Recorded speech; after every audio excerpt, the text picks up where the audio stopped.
what happened is that when how they got found out as like a person was that Destiny got banned on Twitch.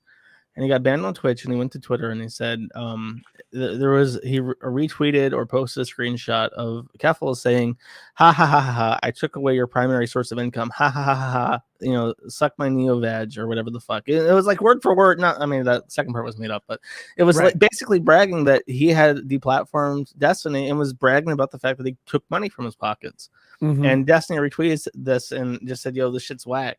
And I featured that on the forum, and then I talked about it very briefly on my podcast. I just said, "It's like, look, this fucking weirdo messing with people's money as they do, and you know, whatever." Moving on. It was literally like a 2-minute long comment, and Keffals goes on Twitter and says, "The final boss of transphobes has found me because of the Destiny thing, and is coming after me with full force." And it's like, whatever, I don't know you. And there's like this weird back and forth where he started reading his reactions in the Destiny thread on the forum, and he basically started bragging like, "You can't find anything on me. My conscience is clear, my history is squeaky clean, I'm a trans activist, and there's nothing that I'm afraid of." So naturally people threw the gauntlet down.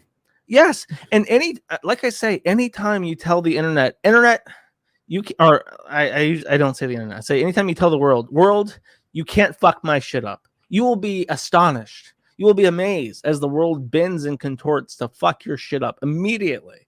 So he throws down the gauntlet and says, you can't do nothing to me.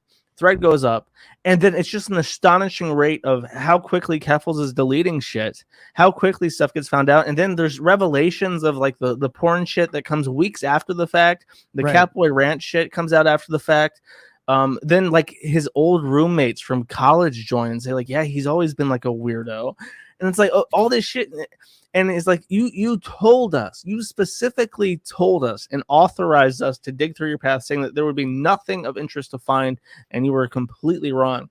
And then on Twitter, he posts pictures of my mom from when I was like a teenager. Like the picture that he posted was me and my mom in a house that no longer even exists because her boyfriend burned it down.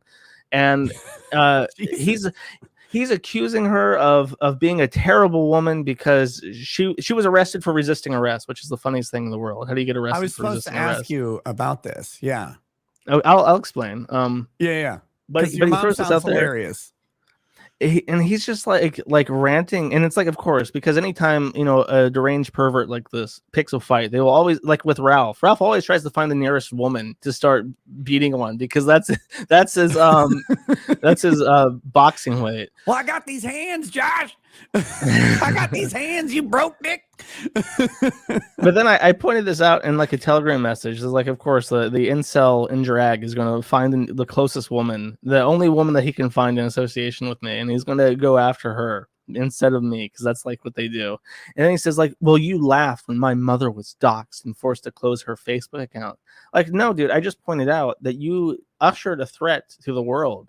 And then when people found out, who you were through your mom's Facebook post, that's just how it was. I didn't laugh at that. I wasn't like frolicking in joy that your mother got dies. I got to push back a little bit because I can tell from the way you use your voice that you frolic constantly. But this wasn't a joyful frolic. It was just your standard issue frolic at how you travel normally. Yeah, I was just skipping through the field as I usually do, but there was no there weren't pixies, there weren't any kind of deer or magical creatures in the field with me as I frolicked.